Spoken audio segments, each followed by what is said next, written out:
तो जो लोग नागपुर को संघ भूमि बनाना चाहते हैं, उनको हम चुनौती देना चाहते हैं, जब तक कांग्रेस पार्टी जिंदा रहेगी, जब तक इस देश में एक भी कांग्रेसी कार्यकर्ता जिंदा रहेगा, अपने रक्त के आखिरी कतरे तक नागपुर को संघ भूमि नहीं, दीक्षा भूमि बना करके रखेगा। इस बात को याद रखिएगा।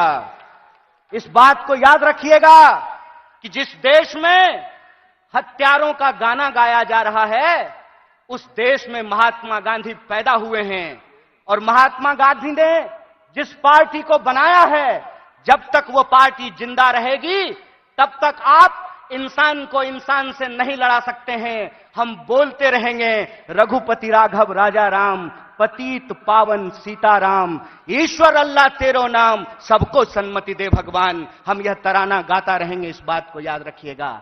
और जब आज हम पूरे देश को यह संदेश देना चाहते हैं भारतीय राष्ट्रीय कांग्रेस की तरफ से कि हैं तैयार हम, तो किस बात के लिए तैयार हैं हम तैयार हैं इस देश के संविधान की रक्षा करने के लिए। आप तैयार हैं कि नहीं हैं? इतनी जोर से आवाज लगाइए कि यह आवाज नागपुर से दिल्ली तक पहुंचनी चाहिए। आप तैयार हैं कि नहीं हैं? हम तैयार हैं इस देश की जमहूरियत को बचाए रखने के लिए। हम तैयार हैं इस देश में कमर तोड़ महंगाई को समाप्त करने के लिए। हम तैयार हैं इस देश के नौजवानों को रोजगार मुहैया कराने के लिए। हम तैयार हैं महिलाओं के ऊपर होने वाले अत्याचार को समाप्त करने के लिए। हम तैयार हैं आजाद देश में आजादी की रक्षा के लिए। हम तैयार हैं, यह हमारा संकल्प है। और जब हम इस संकल्प को दोहरा रहे हैं, तो एक चुनौती भी हम लोगों को समझना पड़ेगा भाइयों। चुनौती यह है कि आप में से बहुत सारे लोगों को एक अनुभव हुआ होगा कि जब आप किसी पॉकेटमार को ट्रेन में पॉकेटमारी करते हुए पकड़ लेंगे, तो पॉकेटमार इतना चालाक होता है कि वही जोर से चोर चोर चिल्लाना शुरू कर देता है। बोलिए, होता है कि नहीं होता है?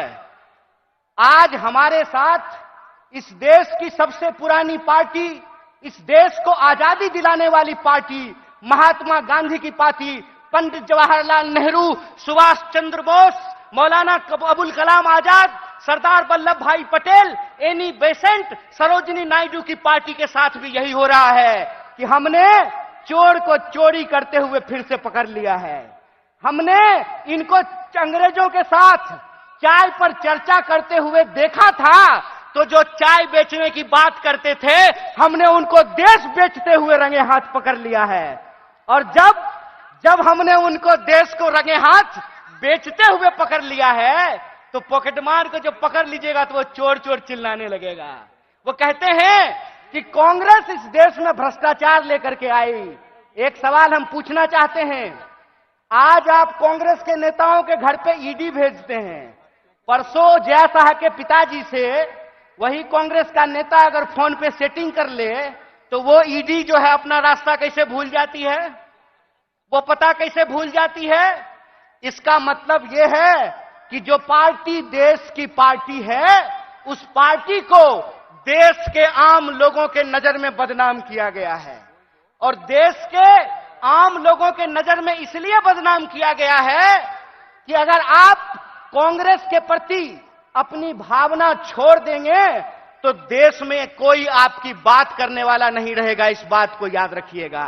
इसीलिए इस मंच से मैं आप तमाम लोगों से एक बात की अपील करना चाहता हूं कि हे कांग्रेस के कार्यकर्ताओं, जब आप चाय की दुकान पर बैठते हैं, जब आप ट्रेन से यात्रा करते हैं, जब आप बसों में चलते हैं, जब आप खेतों में चर्चा करते हैं, दफ्तरों में चर्चा करते हैं, तो एक बात को याद रखिएगा।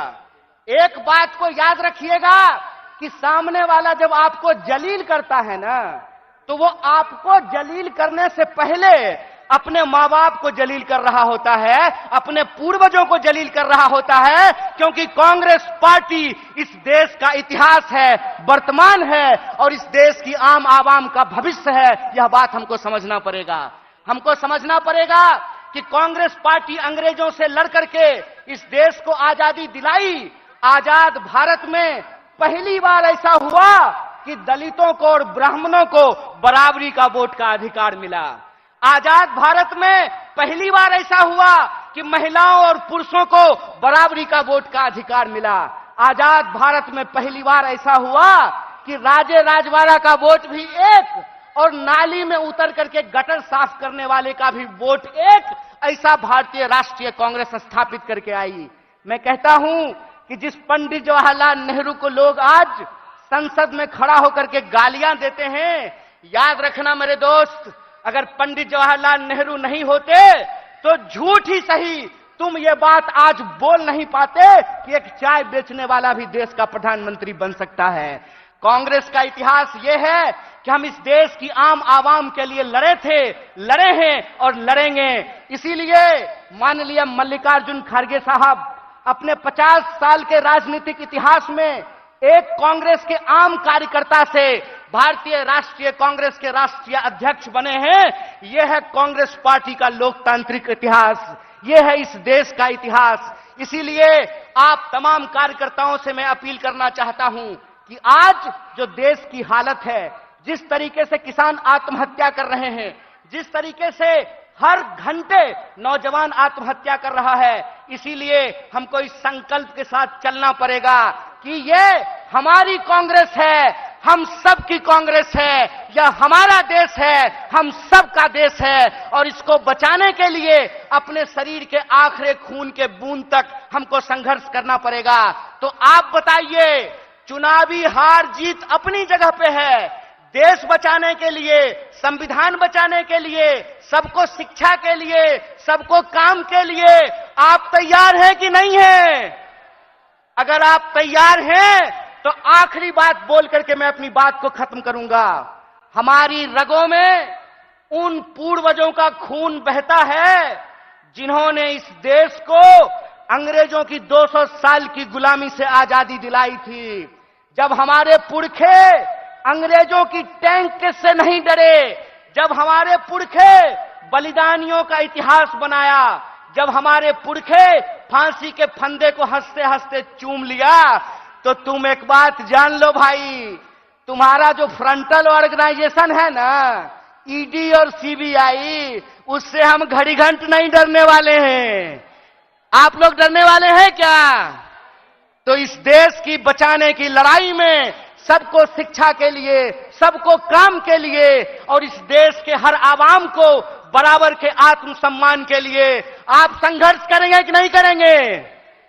अगर हम पूरी तरह से संघर्ष करेंगे तो आखिरी अपील के साथ, आखिरी बात के साथ अपनी बात खत्म करता हूं कि कहते हैं कि कैसे आकाश में सुराख नहीं हो सकता, एक पत्थर तो तबीयत से उछालो यारो। अगर कांग्रेस का एक एक कार्यकर्ता आज भी गांधी को अपने दिलों में बसा करके सड़कों पे निकल जाए तो इनको हम सिर्फ हराएंगे नहीं बल्कि एक नए भारत के सपने का निर्माण करेंगे। इन्हीं शब्दों के साथ एक बार पुनः अपने पूरे नेतृत्व को धन्यवाद अदा करते हुए और हमारे नेता मुकुल जी को धन्यवाद अदा करते हुए आप सबका धन्यवाद अदा करते हुए अपनी बात को खत्म करूंगा। शुक्रिया। इनकलाब जिंदाबाद। जय हिंद, जय भारत, जय कांग्रेस।